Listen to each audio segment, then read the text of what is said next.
Welcome, it's indisputable, good to be with you. We have a lot on the agenda today.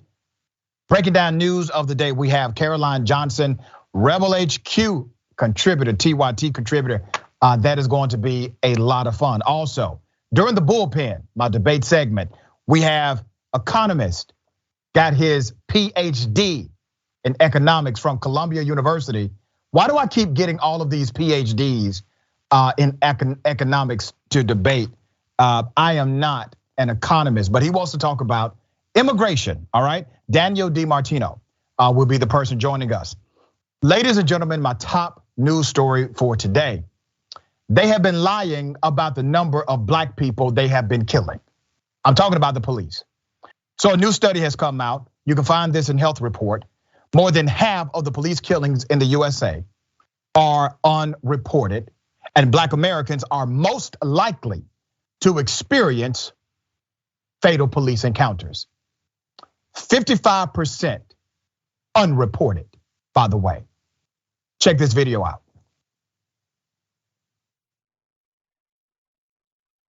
In IHME's recent paper on fatal police violence by race, ethnicity, and state in the United States, we found that there was more than 30,000 deaths from police violence between 1980 and 2018. Of these deaths, 55% went unreported by the National Vital Statistics System, which is the vital registration system for the US and the primary data collection agency for deaths in the US. The causes of underreporting vary. Several are that medical examiners and coroners are often embedded within police departments, leading to conflicts of interest as they're expected to report on the violence of the departments they may be embedded within. Additionally, there's a lack of training and standardization for doctors and medical examiners on how to fill in death certificates. This leads to misclassification of police violence as homicide or suicide most commonly. Let me tell you how staggering this number is. The National Vital Statistics System would report the numbers. The numbers were considered to be accurate, or at least within what we know as a margin of error of 3 to 5%. Now, outside of a 3 to 5% difference, that becomes statistically significant. If the numbers are within an error ratio of 3 to 5%, not as significant. Ladies and gentlemen, their numbers have been off by over 55%. Let that sink in. So every document, every research study, every survey, every time we have quoted numbers about how many people, in particular black people, are killed by the police every year, we have been underreporting those numbers by a significant amount. More than 55% of deaths from police violence in the United States from 1980 to 2018 were misclassified or unreported. In official vital statistics reports, according to a new study in The Lancet, the highest rate of deaths from police violence occurred for black Americans. No surprise, right? Who were estimated to be 3.5 times more likely to experience fatal police violence than white Americans. Researchers estimate that the US National Vital Statistics System, NVSS, the government system that collates all death certificates in the USA, failed to accurately classify and report more than 17,000 of these deaths as being caused by police violence during the 40-year study period. It gets even deeper. Black Americans, now remember this, Black Americans have experienced fatal police violence at a rate 3.5 times higher than white Americans, according to this analysis, with nearly 60% of these deaths being completely misclassified by the NVSS, the National Vital Statistics System. You know, one of my college professors said to me, figures don't lie, but liars do figure. And because of the reporting matrix of how these data sets get to the national reporting system, there's a significant amount of manipulation. There's no uniform code, there's no statute or statutory requirement to produce these numbers accurately. And there's also no uniform protocol for the reporting of these numbers. For example, many of the coroners will report that the person died by suicide because they did something that caused the police to shoot them. So they will say, no, this is not a police death or police related death. This is in fact a suicide, which is completely antithetical to the reason you have the data requirement in the first place. Caroline, what are your thoughts here? Yeah, well, it's great to be here, and this is truly just such a bombshell report that confirms what a lot of people have known for a very long time. Someone like myself has, more recently been introduced to, and I think what's really necessary is that we're finally seeing the groundswell of the past year and a half, 2 years of people out in the streets really demanding changes. And at times it feels like it's been slowing down a little bit, especially with regards to different legislations in Congress stalling. But reports like this are so important because there's a direct correlation between the lack of accurate data that we have available is one of the biggest impediments to treating this crisis as the crisis it is, which is a health crisis, basically. Right. And the deaths caused by police violence. So getting these numbers, getting this, indisputable statistics out there really, I think it comes at a really good time as, again, we see lawmakers sort of stalling on different congressional approaches, and studies like these are so necessary for the next stage of this fight. I mean, I think it's really interesting about the effects of the militarization of police departments, how the Department of Defense allows police departments to buy military equipment. And I think the more we can get these stories out there that this is a crisis that our country has created and we have to dismantle it. I think it's devastating, but to see what so many activists and organizers have been saying for so long, confirmed on this scale, is truly incredible to see. Yeah, and here's the irony of this whole thing. By law, there's a federal statute that requires if a whale dies, it must be reported. If a particular species of animal dies and you encounter that, it must be reported. And you have all of these reporting requirements because in order to fix or remedy the dilemma, they must have accurate data. So they create statutory requirements to report accurately what's happening with a particular species. But when it comes to the species of humanity, in particular the species of black and brown bodies, they have no uniform requirement for reporting. And so a coroner can manipulate the data and not be held accountable because there's no actual requirement other than administrative guidance. And that has to change now.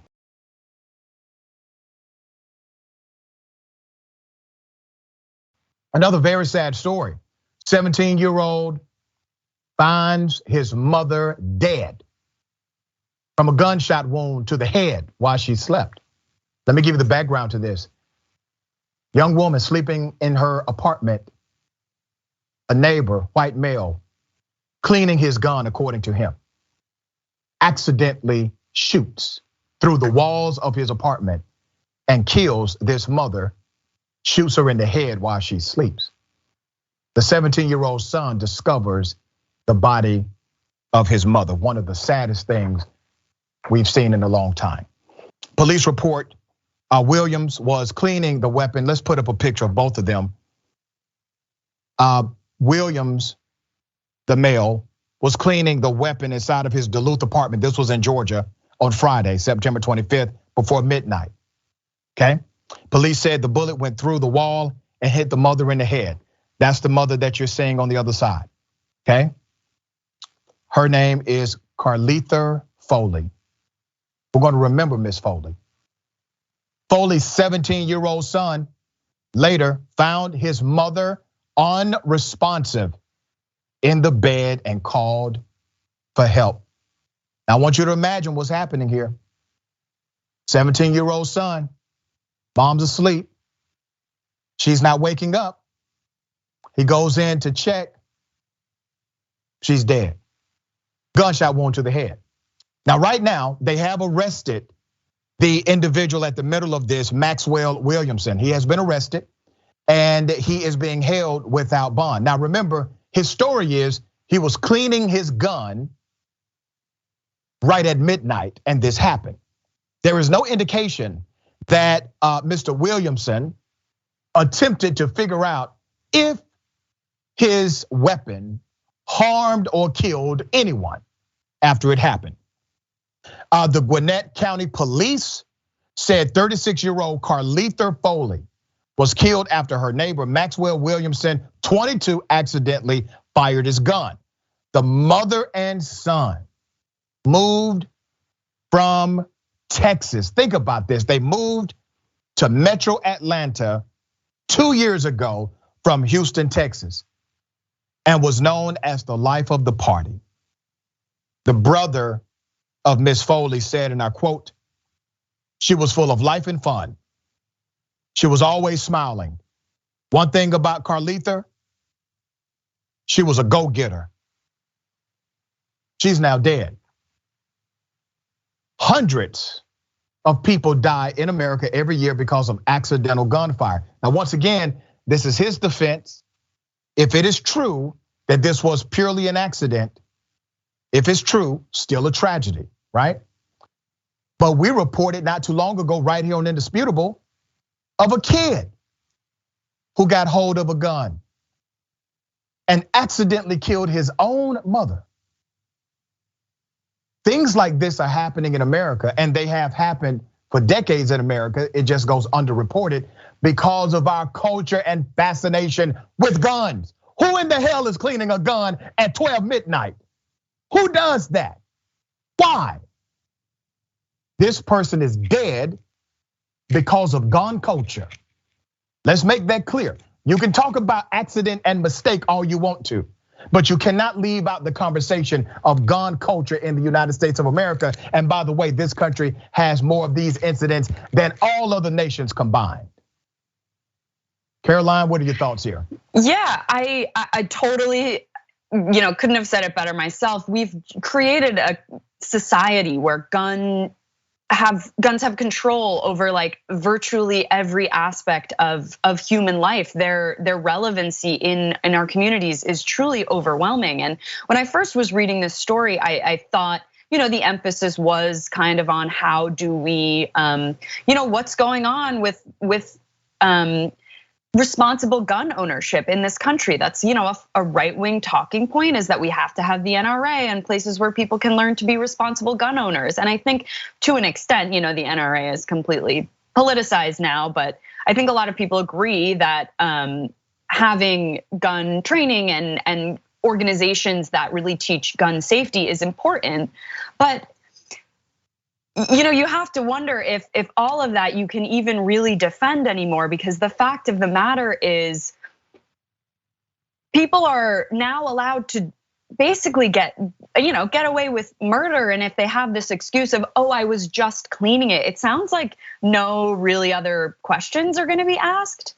And yeah, you speaking about how he didn't go in to check if he had caused any harm or damage, it's how do you not assume that something else was going on, that something more nefarious was happening? And so it totally blocks any conversation we can have about reasonable gun ownership when the people with these weapons aren't, not only are they not taking the necessary precautions, but they're also not exhibiting the humanity of checking on their mistakes. So it's hard for me to even believe now that this could have been, a total accident when the follow-up wasn't there. And you have to ask, is the gun changing our culture that much that now it's like people don't even care.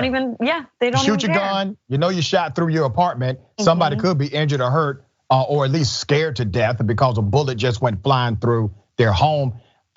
He has been arrested for involuntary manslaughter and also criminal negligence, but we'll see exactly what happens with his case as it continues to move through the court system. Another sad story. There's a California teenager, okay, shot by a security officer to be taken off of life support now. Now, let me give you some background to this story. 18-year-old woman was shot by a school security guard There's some cell phone video, very short. Here it is.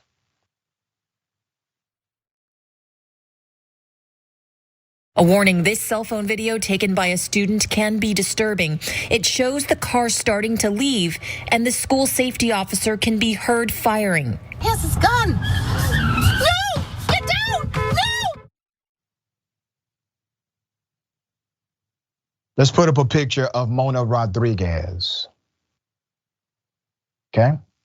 She was in the car with her 20-year-old boyfriend and father to her 5-month-old child. And the boyfriend's 16-year-old brother. There is a GoFundMe, very easy to find, okay?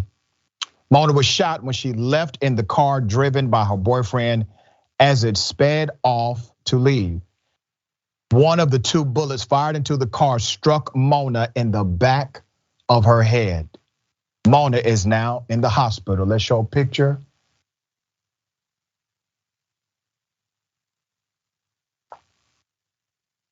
I want you to think about how sad this is, okay? Mona's family said in a statement Friday that her organs will be donated. Mona Rodriguez was shot by a Milliken High School safety officer on September 27th after a physical altercation involving the young lady and a 15-year-old girl, according to the Long Beach Police Department. According to Mona's boyfriend, the officer had warned Ms. Rodriguez and the girl he would pepper spray them if they didn't stop fighting. But he says they did stop, and the officer made no further warnings before opening fire. The school safety officer has now been placed on administrative leave pending further investigation, according to officials. But loved ones are calling for the officer involved to be arrested and prosecuted. You're damn right. He has not been publicly identified, but we'll get to the bottom of it eventually. Long Beach Unified Superintendent Jill Baker said the district school safety officers are, and I quote, highly trained and held accountable to the established standards in their profession. And the officer who shot Ms. Rodriguez will be judged against those standards as the shooting is probed. It was a school fight, a physical altercation. It was completely over. The man shot into a car with other people and killed, now has basically killed a young lady who will be taken off of life support, according to the family. Gun crazy. Did not have to end in gun violence. But once again, it did. And because of the reporting matrix, this will likely not even be classified as police violence. Caroline? Yeah, the just disgusting irony of a school safety officer causing the death of, I'm not sure if she was exactly a student at this particular school, but not that even matters. I know a lot of students in Los Angeles have been organizing around getting cops and armed security off campus. And there really is no compelling argument for why a campus security officer needs to be armed. Again, we're putting the gun rights over the right to life, to security at school. And it's interesting that I think since 2015, police agencies have shooting into a vehicle has contributed to 16%, I think, of nationwide police fatalities. And there's all these types of reforms trying to get that to end, but this is a structural issue. We don't have time to waste to implement more training programs. They need to be unarmed, and it needs to happen. It needs to happen now. Yeah, well said. We got more on the other side. It's indisputable. Stick and stay.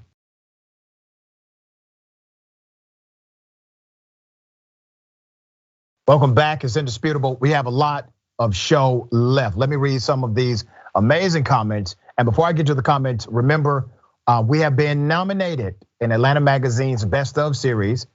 This show right here, nominated Best TV Anchor in Atlanta Magazine's Best of 2021. We'd love you to vote. You can vote every day until October 11th. Those are the rules. We can make this happen.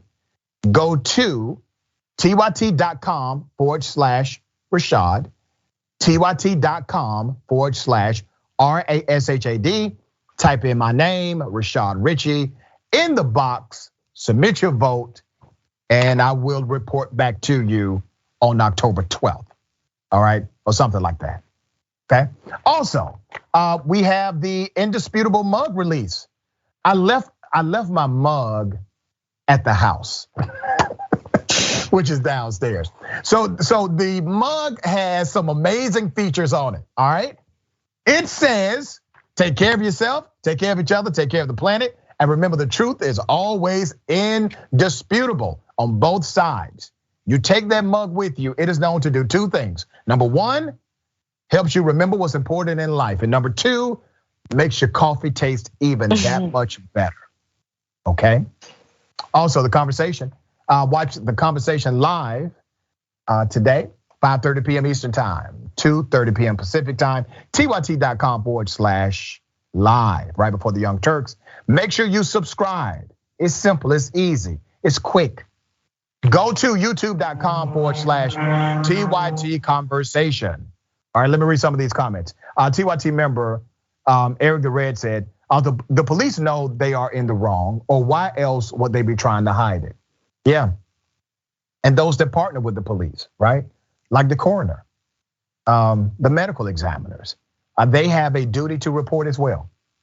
Jambo Gino, even if this was an accident, this man is an irresponsible gun owner. Agreed. YouTube super chat. DW, if the most serious violence and death statistics are off by 55%, how accurate then are the lesser statistics? This should call into question all of their reporting. And the report itself made note of that if this number is off by 55% over a 40-year study period, imagine the other data sets that are completely unreported or underreported as well. Very good observation. Skippy Star Dragon, and people are going around trying to say hospitals are lying about COVID deaths. How about this? What is wrong with people? How did they not see, and how are they not horrified and sickened? And I've always maintained that the COVID death numbers and even the COVID infection numbers are severely underreported, because they're not reporting 100% of the people that contract COVID. Some people don't go to the hospitals. They contract COVID and they're gonna just have it, and maybe they die, maybe they live. But all of those numbers will not be reported. So you can guarantee the numbers that we have, those are underreported numbers as well, okay? Beast Nation, thank you, Beast Nation. Here is something I can't understand. How can they just kill a man? Great quote. Raja Harris, what's good, Dr. Rashad? In relation to the first story, have you seen the documentary Finding Kendrick Johnson, Policing Need to Be Redone? No, but I will see it. All right, I have a friend of mine that's actually in that documentary. Marcus Coleman and others were catalysts locally, and did a lot to get, the case is actually now reopened, okay? Mother killed, Vitengale says, you usually don't load a gun when you're cleaning it. Exactly, exactly, all right? Okay, we got a lot of comments. I don't have time to get to every single one of them. I will get to more during the next break. Ladies and gentlemen, I wish a Karen would. You want to call the police on them for having a barbecue on a Sunday? You're still free! Back off! I'm going to tell them there's an African-American man threatening my life. Then she thought she could push a 800-pound pound machine. Don't go under the ground. For your safety. No, for your safety. Please, miss. No. Just give us a moment. Get out of here. You already called the cops. We don't want them to come again. Please stop. Come on, man. Get out. Please stop. Stop. And you took a clown. You don't know what you're doing. Look, Come you on. need to stop, please. I'm worried about you at this point. I'm worried about you. Are you sure? This is OG Karen. I will give you one guess as to what state OG Karen is in. That's right, you guessed it right, Florida. Okay, now that happened after this. Here's the first interaction. You're on our property and you don't have to say anything to me. And I don't need to talk to you. Right now, your boy, your young man, they're very good men, and you had an electric saw in the thunder and rain. It's gas powered. Because you're an ass. What? Thank you. Really? No, but you just treated me idiotically like I'm an idiot. Just because I'm small and blonde doesn't mean I don't know who you are from Adam. You introduce yourself to you. I'm older than you. You're on my property. You introduce yourself properly, young man, or you're out of here. You're older than me, but you're acting younger than me. Oh, I don't want your lip either. I don't know where you're. Okay, the young men were actually very respectful. They are there because they're doing work and they are commissioned to do work on the property. And this particular Karen in Florida at an apartment complex did not like them doing this work as she started her argumentation of back and forth that ultimately resulted in her trying to move an 800-pound machine. Who in the hell does that other than one who has deep-rooted Karenicity? Now, for some of you who are saying, well, she may not have been able to control herself. Maybe there's something mental going on. Well, other than Karenicity, I think this is all it is, right? Just Karenicity. And the police come. When the police get there, she actually does calm down. Here it is. Next came the cops. While I speak with her, just like how I spoke with you over here. It's not gonna be a fight, go on. But I wanna hear her live. Well, she's still going to Do you understand that? Because you're being recorded and you're saying that you understand that. I understand that, man. What's your name? Craven Swan. Swan. Like a bird. Officer Swan, thank you very much. Yeah. But listen here, you come back out here and start touching their equipment, you are gonna go to jail. I don't care if you agree or you disagree. It's not your job to come out here and tell them what they can and can't chop down. Thank you. They're just trying to do their job. It's Monday morning. It's only Monday, man. It's only Monday, man. I mean, damn, it's just Monday? Come on, man. I see France posted this and even replied recently how totally nice to her they were, and that folks who live there cannot stand her. That's real unfortunate. It reads, we were nice the whole time to her, but she kept snapping at us. But the other people who live there want her gone. That's why they called the cops on her. Once again, Karenicity running deep. Caroline, what are your thoughts? Yeah, that second part of the video with I mean, that tells you all you need to know, not only about the situation, but compared to the previous videos we've seen today. It's the cops, they're people like this Karen are used to the cops protecting them and serving them. And when they're faced with, a different tactic from the police, it's probably very jarring, but it does absolutely show that she was not happy with those young men. And you gotta wonder why. Yeah, really interesting. I got something for everybody. Double dose. You want to call the police on them for having a barbecue on a Sunday. You're still free! Back off! I'm going to tell them there's an African-American man threatening my life. Code of 14.4444. So they don't want to walk out because they want to entitle us, including this black bitch right here that wants to. No, I have every right to step. I don't have to touch you. Then guess what? I have every right to step into the kitchen without you touching me. That's the best part of the military. No, because I'm in the military, I don't have to. That's the best part of my job. I'm going to go out on a limb here and say she's not in the US military. She claims she is, which by the way is a violation of statute, but she says she's a military official. This is a viral video.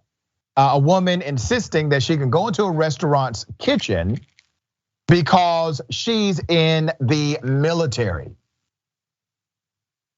It's going viral after it left viewers pretty stumped as to what was going on. The short clip was originally posted by El Mayonesa on TikTok and features a woman at a restaurant reportedly in Las Vegas, already in the middle of a fit. She appears, and this was really interesting, she appears to be recording, right? When you looked at it, you say, okay, she's recording something. She has a hand up, she's putting it in people's faces like she's recording something. She calls somebody the black B word and acts as if she is recording. But she's pretending to record her own conversation with her wallet, telling an imaginary audience through her wallet that they don't want to walk out because they want to be entitled, you know what, MFers, including this, and said the black B word right effing here. The woman zooms in with her wallet pinching an imaginary screen and moving closer to the person recording. So in order to catch all of this, you got to go back and look at the video, because no one would imagine that a person is literally taking their wallet to make it seem like a camera. You just assume she must have a new kind of camera. That must be the new iPhone. Okay. All right, Caroline, we cover Karens because Karens, as you can see, are dangerous. Yeah, and it never ceases to shock me how pervasive this behavior is right now, and how it just seems to keep getting worse. And I think the whole, thing with her trying to bring out her camera, that's not a camera, really just goes to show you how enabled these types of situations have become. And you have to wonder, anytime someone feels like their individual freedom is being infringed, they can just pull out their camera, hoping they're gonna be a guest on Fox News for their 15 minutes of fame, something like that.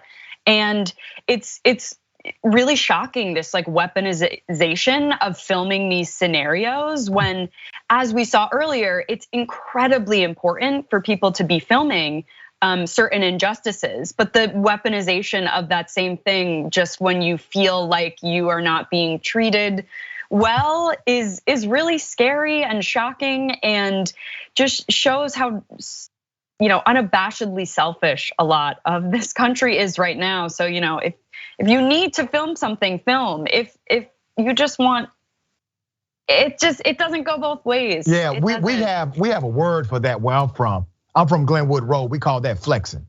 So somebody's walking up like they have a camera phone. Now she knows she's on some BS. That's why she's not recording for real, okay?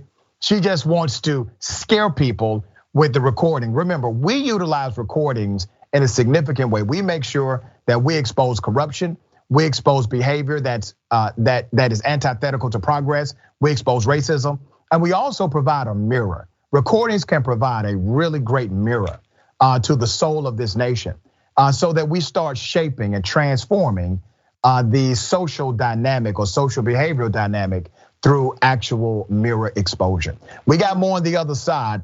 It's indisputable. Stick and stay.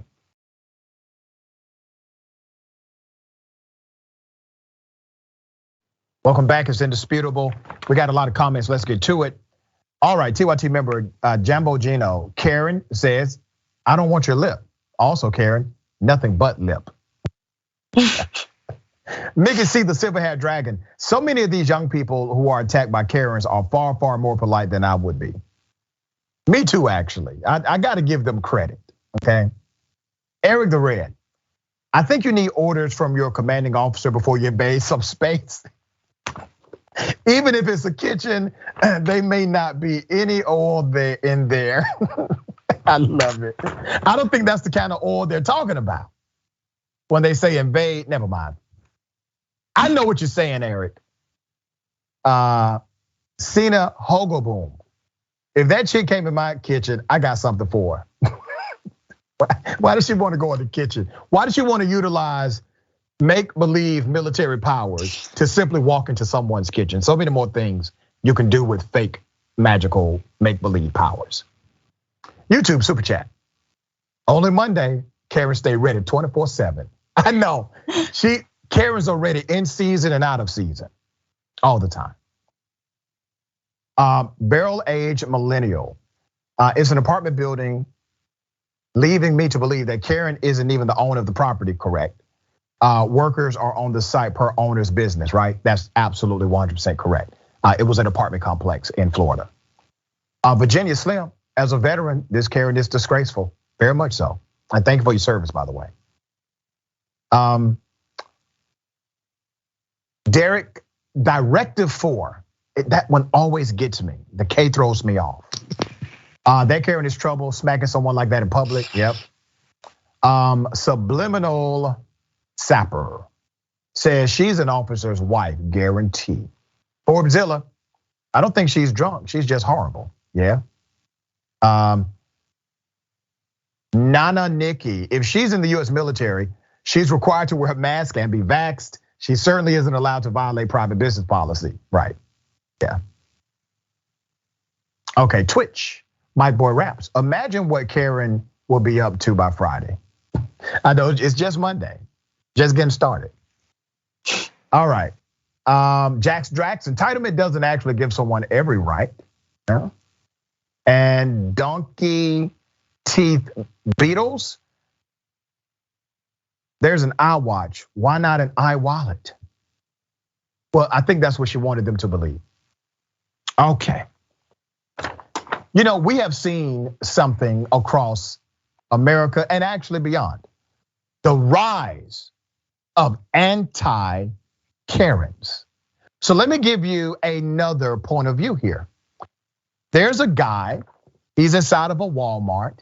He hears a Karen berating, being rude to other people. He says something, okay? Here it is. Because nothing you're doing here uncomfortable in front of my granddaughter, and I don't find that to be appropriate. Nothing you're doing here is making me uncomfortable at all. I don't care. Well, good, because you know what? I have a few minutes to stand here.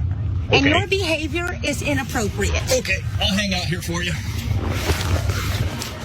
I don't know what you're trying to accomplish here. You ain't gonna get anywhere. I just want to show everybody the real person that you are.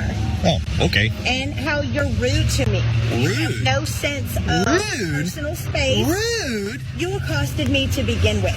What? Okay, when I didn't even know who you are. Do you remember when? Do you remember calling the kids trophies in Walmart? Don't talk to me about being rude. But you got in the middle of a conversation that wasn't your conversation. You're screaming at employees in Walmart. Get out of here. I'm not yelling at you. Why are you yelling at me? Oh, Lord have mercy. And I think that you should apologize too. Oh, yeah, no. See you inside. Yeah, I'll see you here in a minute. You should apologize. No. By all means, I'm not stopping you from shopping. I'm just letting the world know that you're rude to people. I'm rude to people? Yes, you're rude to me. Do you have any idea how many people witness you be absolutely nasty to everybody? You're nasty to everybody you come across. I'm certain I can atone to several people that don't find me as being nasty, but okay. I mean, if that's the way you there's literally a small army of people online. Walmart, there's a lady at the front. She doesn't see me as being nasty. Oh, man. No, I have a right to an opinion. That you do. Right to say anything about it. You have no right to accost me when my granddaughter's around.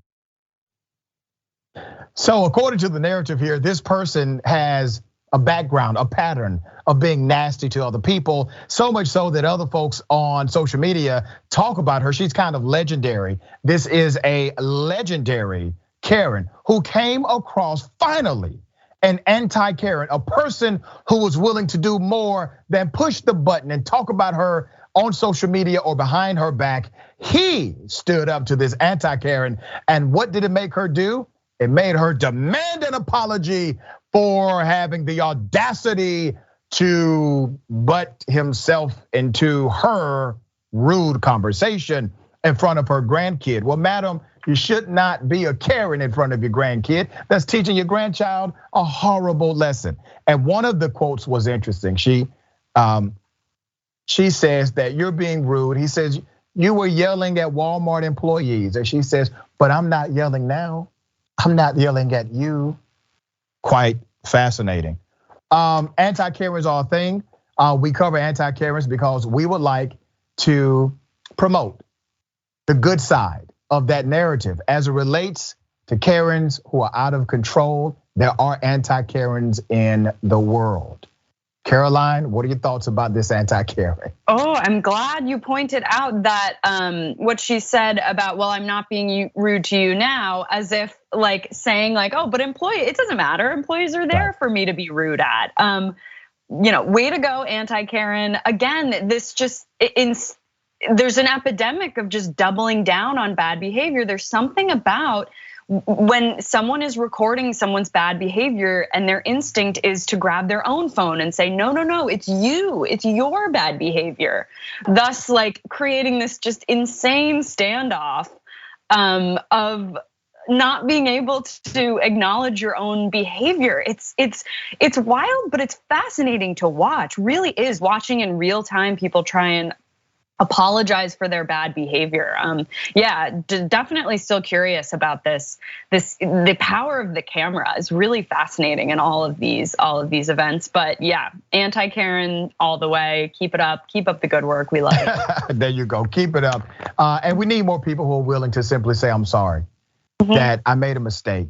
I was off that day. We've all been there. It's part of humanity. But you know what else is part of humanity? Acknowledgement. You cannot change what you fail to acknowledge.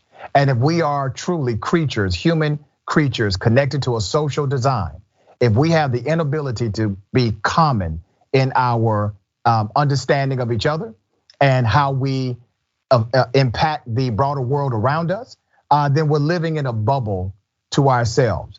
And we will continue to hurt and harm others in this society. So we highlight anti-Karens because they are doing a great service by calling out this kind of extreme behavior by individuals in this country and outside of it.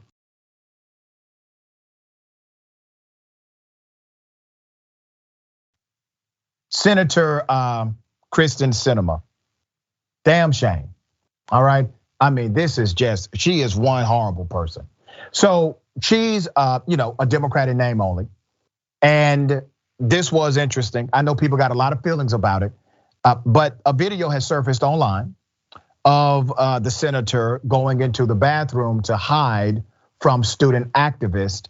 This was on the campus of Arizona State University. Well, by the way, she has been a teacher there since 2003, a very long time. So let's go to the video. Sinema, we want to talk to you real quick. Can we talk to you real quick? Hi, actually, I am heading out.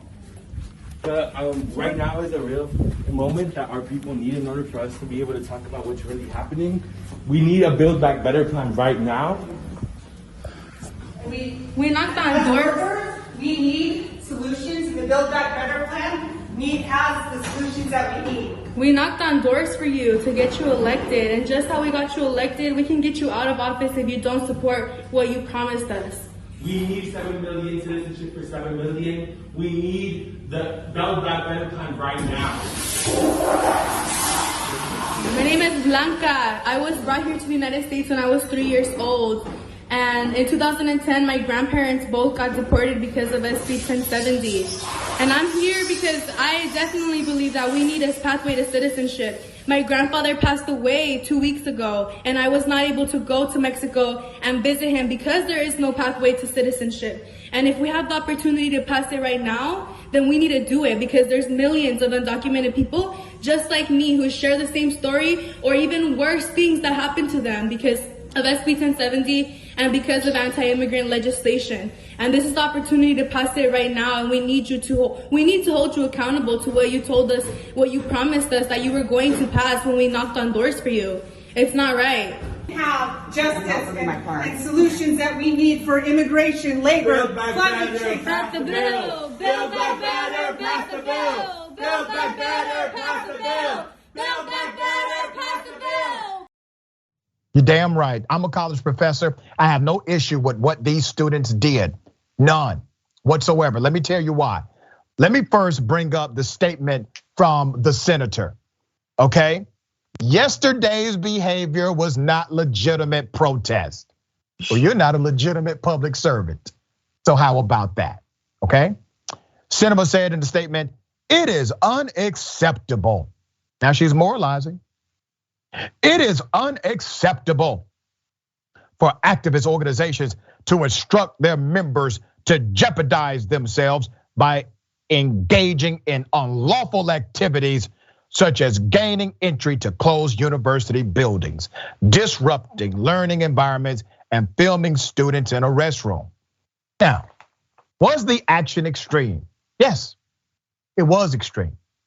But we have seen during various movements from the 60s and beyond that sometimes extreme actions still within the context of civility, because nobody threatened her, nobody tried to harm her, nobody tried to do anything violent. These are not the Proud Boys. These are not the January 6th terrorists, okay? Now, let me read this from one of the activist groups, okay? Which I thought was well said. We wouldn't have to resort to confronting Senator Sinema around Phoenix if she took meetings with the communities that elected her. She's been completely inaccessible. We're sick of the political games. Stop playing with our lives. Build back better, back the bill. Damn right. Senator Sinema created this environment by refusing to connect or allow opportunity for dialogue with those that knocked on doors in that hot ass sun. You know how hot it is in Phoenix?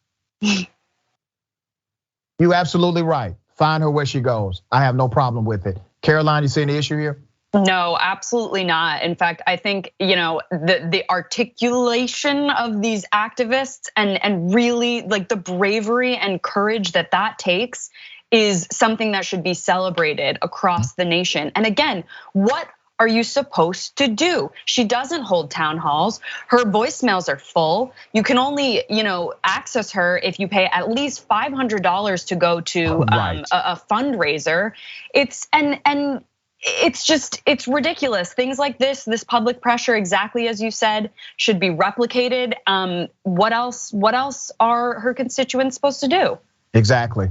Let me take us, and I gotta be quick, to Australia, okay? Anti-masker yells at a person who has a mask on. Here it is. You got your mumblers on, you dumb bitch. Show your mumbler, show your flaps. Come on, show your flaps. You realize I have a child in the car? Oh, that's even scarier. What's wrong? Oh, a child. Oh dear. Oh, there's a child in the car. Oh, you're exhausting me, darling. This stupid mole. Go on. I'm calling the police. Go and call them. I will.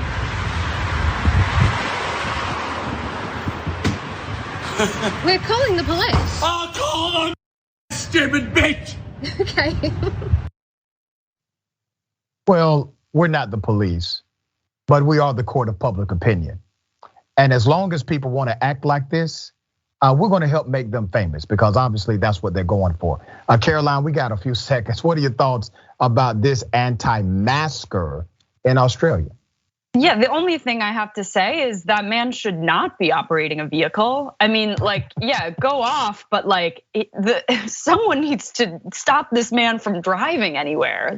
It's not only unsafe for public health, but public safety at that point. So there's a lot going on with him, and hopefully he didn't endanger anyone else on his way home. That's pretty much it from me. Yeah, all of the insanity around anti-maskers, throwing fists at school board meetings, running health directors off the road. It permeates to Australia in this form and other forms. The political origin of this has made us de-evolve as a global society. Caroline, it has been a pleasure having you on Indisputable. Thank you so much for your insight. Thank you so much. Honor to be here. Absolutely. We are up for best TV anchor. You can vote for that. All right, real simple. All you got to do is go to tyt.com/Rashad, RASHAD. tyt.com/Rashad. Type in the box my name, Rashad Richey. You can submit your vote. You can vote once a day up until October 11th. All right, and then I'll report what happened after October 11th. Thank you in advance. Also, we got the mugs. Indisputable mug releases. Yes, look at that. My closing statement: take care of yourself, take care of each other, and take care of the planet. Remember, the truth is always indisputable. Now, as I told you before, it does two things. It reminds you of what's important in life, and it makes your coffee taste better. All right, ladies and gentlemen, remember, Take care of yourself, take care of each other, take care of the planet. Remember, the truth is always indisputable.